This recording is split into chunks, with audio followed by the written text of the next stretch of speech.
Results saw Motorride crew Hutchison and Stassen where they wanted to be, ahead of Van Staden and Lawrenson, but only 34 seconds separated the championship contenders.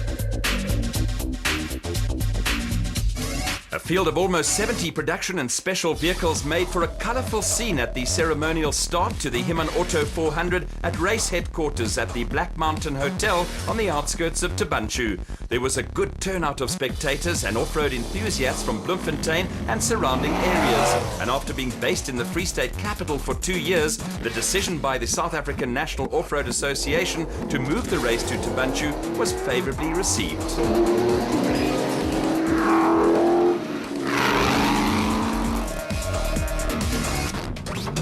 The Hyman Auto 400 was run over 2 loops of 170 kilometres, with the first 60 kilometres taking in the route for the Donaldson Prologue before crews headed in the direction of Tweefontein and uncharted territory. As was to be expected, Donaldson Prologue winners Lawrence and Gerard du Plessis took full advantage of a clear road ahead to make the early running at the front of the field and in the special vehicle category. The du Plessis brothers were being chased by the Ford racing pair of Visser and Badenhorst, who had quickly moved into the lead in the production vehicle category. With the cars around 50 kilometres into the route, Visser and Badenhorst had opened up an 18-second lead over championship leaders Force and Howie in the Team Castrol Toyota Hilux.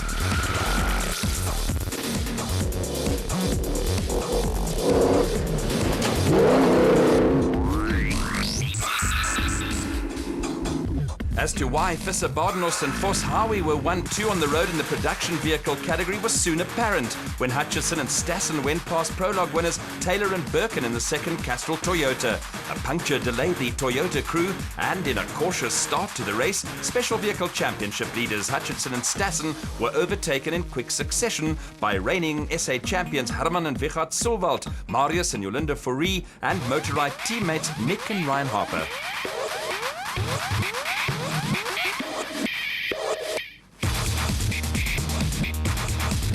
With an eye on the championship situation, Evan Hutchison and Dani Stassen were still ahead of title rivals Johan van Staden and Mike Lawrenson in the Atlas Copco bat.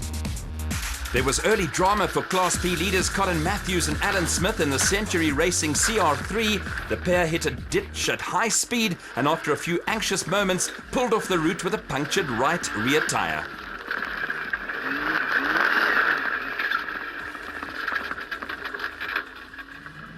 In their penultimate race before heading off into retirement, veterans Grobler and Testege were 2 3/4 minutes behind the 2 production vehicle frontrunners.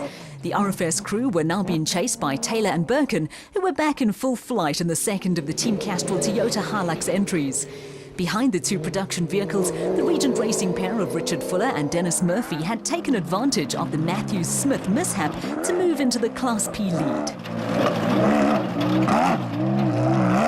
Some close battles had developed throughout the field, with the Rapsa bat of Nardus and Louis Alberts running just ahead of Alfie Cox and Jürgen Schroeder in the PS Laser Nissan Navara. Cox and Schroeder were lying 5th amongst the production vehicles and had dropped 5.5 minutes behind the leaders. The PS Laser Navara was running at the front of a little train of cars that included the Rubicon bat of Bloemfontein crew of Peter Ruthven and Leander Pinard, who were under pressure from the Lesotho crew of John and Sharon Moore in a Chenoweth. The Chenoweth is a little technology disadvantaged when stacked up against the more recent Bat and Porter models, but the Moors were doing a good job of staying ahead of the Ford Ranger of Louw de Bruin and Rian Greyling. Behind the Bloemfontein crew, Neil Meyer and Joseph Lewis were having a steady outing in the Zarco Challenger and holding on to a top 10 place amongst the special vehicles. There was high drama when amateur cameraman and race engineer Jean Els was in the right place at the right time to capture Willem Vos and Werner Weiss roll the Forces BMW X3 in spectacular fashion after hitting the same ditch as Colin Matthews and Alan Smith before them.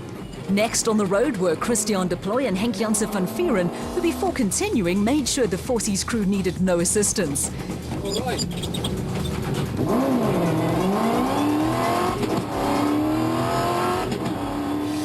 Before they were back up to racing speed, the RFS BMW crew were passed by Mark Corbett and Rudy Balzar, with the Century Racing CR4 throwing up a shower of dust and stones.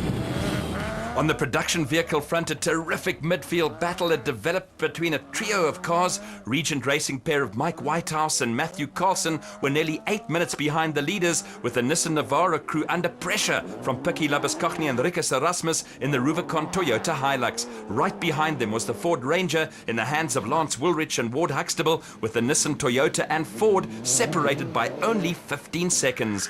Behind the three production cars, Matthews and Smith were back in business in the Century Racing CR3, but a bad day took a turn for the worse for the Class B Championship leaders. Their race was run when the CR3 parted company with the right rear wheel. The pair were only 54 kilometres into the race and could only look on in frustration as Class D leaders Cliff Weichelt and Johan Smallberger and Class E leaders Rowan Lamb and Lyle Parker went past the stricken Century Racing entry. Too soon into the race. It was a big jump right in the beginning. How we didn't roll over is totally beyond me. But the faces of the spectators was more smiles than I had in the car. But if Colin wasn't driving, I don't believe we would have rolled it. Well done, Carl. Looks like Fossey rolled directly behind us. As we got out, Fossey was on his wheels, but he had rolled on that same bump.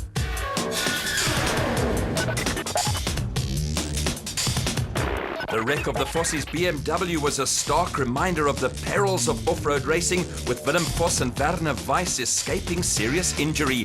The drama on an incident-packed morning was not yet over, and the run back to the designated service park and a 15-minute compulsory stop at race headquarters at the Black Mountain Hotel was to produce more intrigue.